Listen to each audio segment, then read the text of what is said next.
ஆண்டவராகிய இயேசு கிறிஸ்துவின் நாமத்தில் காலை வாழ்த்துக்கள்.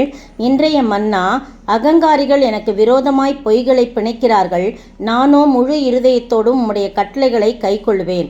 சங்கீதம் 119:69. பாருங்க, அகங்காரிகளை குறித்து என்ன சொல்லப்பட்டிருக்கு. அகங்காரிகள் கற்பனைகளை விட்டு வழி விலகின சபிக்கப்பட்டவர்கள் தான் அகங்காரிகள். அவர்களை நீ கடிந்து கொள்கிறேன்னு சொல்லி சங்கீதம் 119:21 போட்டிருக்குது. அதாவது வேதத்துக்கு விரோதமாய் போகிறவர்கள் அகங்காரிகள். இவங்கெல்லாம் தான் இவருக்கு விரோதமாக பொய்களை பிணைக்கிறார்களாம். அவர் மேலே பொய்யான குற்றச்சாட்டெல்லாம் சொல்கிறாங்கன்னு போட்டிருக்கு. சங்கீதம் 40:4 பாருங்க, அகங்காரிகளையும் பொய்யை சார்ந்திருக்கிறவர்களையும் நோக்காமல் கர்த்தரையே தன் நம்பிக்கையாக கொண்டிருக்கிற மனுஷன் பாக்கியவான் போட்டிருக்கு. எல்லாரும் எனக்கு பொய்யை பிணைக்கிறாங்க, ஆனால் நான் கர்த்தரையோ நம்பி இருக்கிறேன் அப்படின்னு சங்கீதம் 86:14 இந்த அகங்காரிகள் பொய்யை பற்றி சொல்லப்பட்டிருக்கிறது. ஆனால் எல்லாம் இருந்தாலும் நானோ முழு இருதயத்தோடு உம்முடைய கட்டளைகளெல்லாம் கை கொள்வேன் சொல்லி தாவீது சொல்கிறார்.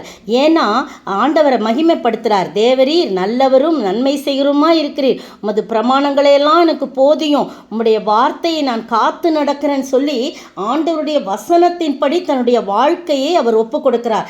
இதே சங்கீதம் 119:78 பாருங்க, அகங்காரிகள் என்னை பொய்களினால் கெடுக்க பார்த்தபடியால் வெட்கப்பட்டு போவார்களாக, நானோ உமது கட்டளைகளை தியானிப்பேன். அங்கே என்னன்னா, நானோ முழு இருதயத்தோடு உம்முடைய கட்டளைகளை கை கொள்வேன். இங்கே நானோ உம்முடைய கட்டளைகளை தியானிப்பேன். கை கொள்வது வேற, தியானிக்கிறது வேற.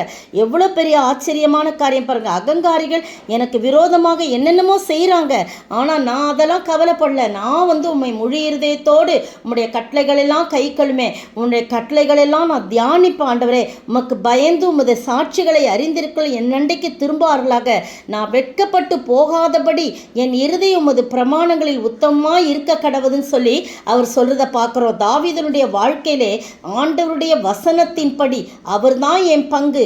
அவர்தான் சொல்றார் பாருங்க, 57 கர்த்தாவே நீரே என் பங்கு, நான் உமது வசனங்களை கைக்கொள்ள. எப்படி? முழு இருதயத்தோடு உம்முடைய தயவுக்காக கெஞ்சுகிறேன்னு 58 வசனம். அவர் முழு இருதயத்தோடு ஆண்டவருடைய கற்பனைகளை கை கொண்டபடினாலே அகங்காரிகளும் எப்படி பொய் சொன்னாலும் அவருக்கு வெற்றி தான் கிடைச்சிச்சு. யாரும் அவருக்கு விரோதமாக வந்தாலும் எல்லாரும் பின்னிட்டு போனார்களே தவிர தாவீதுடைய வாழ்க்கையிலே வெற்றி தான். நீங்களும் நானும் ஆண்டவருடைய சமூகத்தில் அவருடைய கற்பனைகள் அவருடைய வேதத்தின் படி நடந்து, அவருடைய வேதம் தான் எனக்கு பரம செல்வம், அவர் வேதம் தான் எனக்கு வெளிச்சோன்னு சொல்லி நாம் வாழ்க்கையை நடத்தும் போதே கட்டாயம் நிச்சயமாய் நம்மை ஆசீர்வதித்து உயர்த்துகிறா இருக்கிறார். தைரியமாக சொல்லணும்.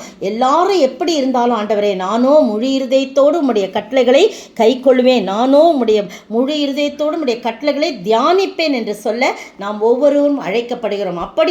அப்படி செய்தோம் என்றால் கட்டாயம் தாவீது கொடுத்த வெற்றியுள்ள வாழ்க்கையை நமக்கும் கட்டளையிட ஆண்டவர் தாமே கிருபை செய்வாராக. ஆமேன். லோக இன்பம் பண ஆசையும் வேகம் உன்னை வஞ்சித்தே அழிக்கும், சிந்தனை செய் தெளிவடைவாய், சீக்கிரம் இயேசுவை நம்பியே வா, நெஞ்சமே நீ அஞ்சிடாதே. ஸ்தோத்திரிக்கிற ஆண்டவரே, அப்பா, அந்த உலகத்தின் இன்பம் பண ஆசை மற்ற காரியங்கள் அகங்காரிகளுடைய பொய்யான வார்த்தைகள் எதுவும் எங்களை தொடாதபடி நாங்கள் உம்முடைய வேதத்தை சிந்தனை செய்து தெளிவடைய உம்மை நம்பி நாங்கள் ஜீவிக்க நீர் உதவி செய்ய வேண்டும் என்று கர்த்தரும் மீட்பெரும் ராஜாவுமாகிய இயேசு கிறிஸ்துவின் விலையேற பெற்ற நாமத்தில் ஜெபிக்கிறேன் பிதாவே, ஆமேன். நேற்றைய பதில், தோற்றத்தின்படி தீர்ப்பு செய்யாமல் நீதியின்படி தீர்ப்பு செய்யுங்கள் என்றார். யோவான் 7:24. இன்றைய கேள்வி, எதை அறியாதவர்களாகி இந்த ஜனங்கள் எப்படிப்பட்டவர்கள் என்றார்கள்? எதை அறியாதவர்களாகிய இந்த ஜனங்கள் எப்படிப்பட்டவர்கள் என்றார்கள்?